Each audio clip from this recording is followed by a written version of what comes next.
$1,800 a month. A 1-bedroom apartment is almost $2,000 a month. My mom owned a condo for years. I remember growing up, she used to rent out her condo. It was a 2-bedroom, 2-bathroom on a lake. Boat access for $1,100 a month. $1,100 a month. That's dirt. That's pocket change in this economy. Like, I can't, no wonder people aren't having kids. Like, people aren't getting married. It's like the most single generation ever because we can't afford anything. We can't afford to even like be in a relationship because we're still living at home with our parents because we can't afford to live on our own. And if we do, we're not saving, we're going in debt, we're just not, we don't have any extra money for anything. It's like you spend all your money towards your living expenses and then you don't have any money to do anything. Like, what is happening? The average cost of an apartment is around $1,400 to $1,700. And you gotta make 3 times that. Where I'm at, a lot of these apartments are around $1,700 if you want to live in a good spot. Spot don't be all that, but it's still a good spot. But you gotta make 3 times that to be able to live in this apartment. 3 times 1,700 is $5,100. 50. Well, the average person is barely making 3 bands a month, and you talking about $5,100. What's the point of me even living here? If I'm making that much bread, like $5,100 a month, that's a lot of fucking bread a month, nigga. Nigga, you know what the fuck I can do with $5,100 a month, nigga? And I gotta make 3 times 1,700. And that don't even include the fees. $500 pet fee. Like, nigga, what, nigga? Apartments be making it seem like you finna walk in that bitch and it's already fully furnished or some shit. The fuck? That shit crazy as hell, bro. A lot of people online have been joking about how rent feels like a monthly challenge where you're in a great job, perfect timing, and a ton of money saved up just to get a basic place. The TikToks around this topic are showing why some people are frustrated from needing to make 3 times the rent before getting approved versus just seeing how different housing prices look compared to the past. This video will break down why rent has become such a stressful step into adulthood, why so many Americans feel stuck before they even begin, and why the old ideas about housing don't always fit the world people are entering today. My hot take is paying more than $700 a month to rent a room should be criminal. I live in Las Vegas and I pay $850 a month for a room and a shared bathroom. Nice area, nice little house, but personally I think that's too much money, but that's kind of the average going rate here and elsewhere. But personally I think anything more than $700, maybe $750, you can convince me if it's a nice house, nice area, you know, a lot of things nearby, maybe. But even in expensive cities like LA, Washington, I personally think nothing over $750 you should be able to charge. That's just criminal for my personal opinion. For the base price for the 1-1, it's $1,700. Oh, that's not too bad. And if you want anything extra, it's going to be extra fees. Okay, what are the extra fees? There's a valet trash fee, parking fee, pest control fee, balcony fee. Balcony fee? Yep, if you want to use your balcony, you're going to have to pay the balcony fee.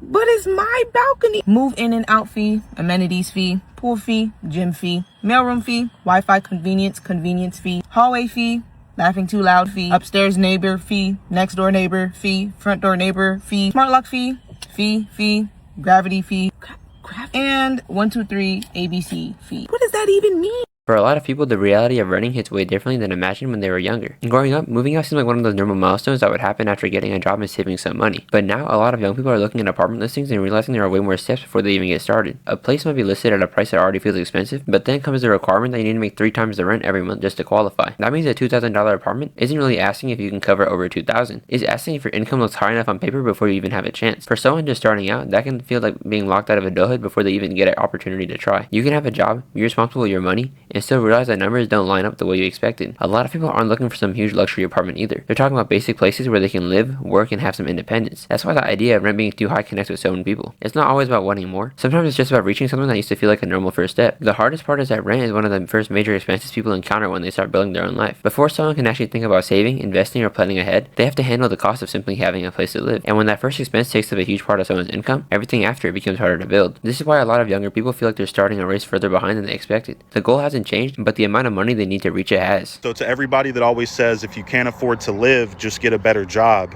here's what actually happens when people get a better job. So I live in a small town in Middle Tennessee, and one of the local Dollar Generals just completely shut down. They only had 3 employees, but they all quit at the same time. And I heard this from another dollar store, of which other employees just quit there too. So I didn't personally know any of the people that quit, so I wasn't able to ask them why they quit. But if I had to guess, it's probably because the dollar store only pays between $11 and $16 an hour. And I believe it's much closer to that $11 an hour range. I do personally know somebody in Texas that told me last year where they live, they were only making $10 an hour. So if you add up the average apartment cost for just a 1-bedroom in my area, it's around $13.50 a month for a single bedroom apartment. If you're working at the Dollar General, that's going to be around half of your annual salary just for a 1-bedroom apartment. You'll overall need about $3,500 to $4,500 a month to live comfortably just to afford your basic necessities here where I live.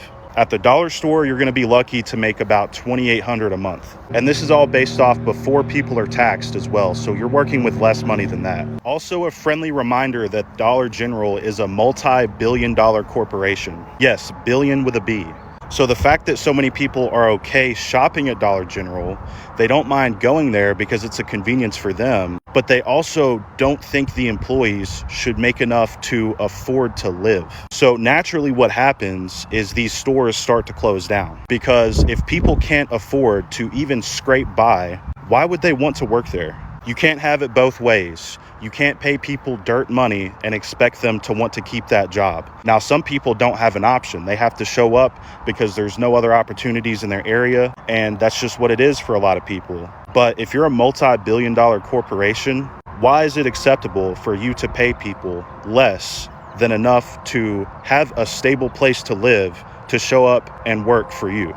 So when you keep telling people to get a better job, don't be upset when they actually take you up on that and you can't go to the dollar store anymore. You can't go to Walmart. You can't shop at Amazon. At some point, there's going to be a breaking point. I'm actually glad that people are quitting because they're not making enough money. I'll go shop somewhere else. I don't care if the dollar store closes.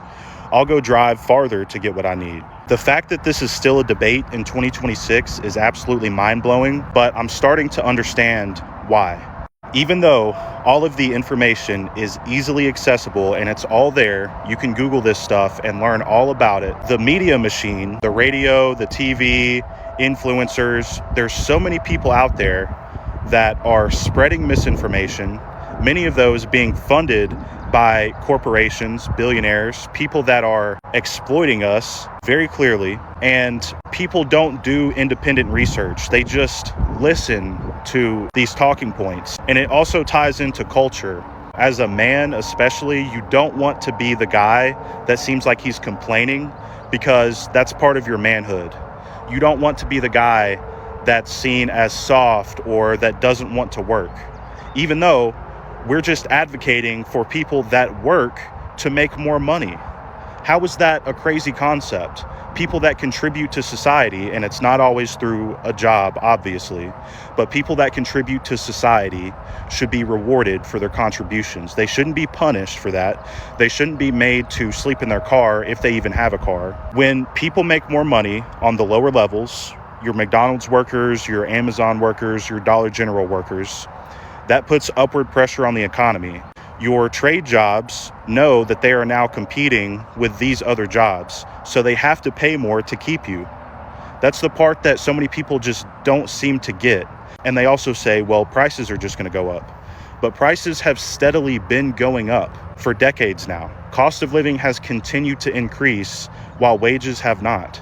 The only thing to increase now is wages, unless we're going to directly do something about the cost of living. So the common sense solution is to pay people what they're actually worth. One of the biggest arguments about rent is that people should find a better job and earn more money. And obviously making money can make life easier. Building skills, getting experience, and improving your careers are all important things people should work towards. But the reason this advice frustrates so many people is because it skips over what they're actually struggling with. A lot of people aren't saying they don't want to work. They're saying that the price of basic things has changed faster than they expected. Someone can be working full-time, trying to save, and still look at rent prices and wonder how they're supposed to get ahead. The problem is that housing is one of those expenses where people can't just make a small adjustment. You can spend less on entertainment, cook more at home, or cut random purchases, but you can't easily cut hundreds of dollars from rent. That's what the cost of having a roof over your head is. That's why comments about people just needing to work harder often feel disconnected from reality. They treat the situation like it's an individual choice when there are bigger changes happening around housing. In many areas, apartments that would have been considered normal starter places are now priced like major financial commitments. That creates a weird situation where people are told to start their lives, but the starting point keeps getting more expensive. For younger people especially, it can feel confusing because the advice they hear doesn't always match what they see when they actually look at the numbers. They're told to save money, move out, and become independent,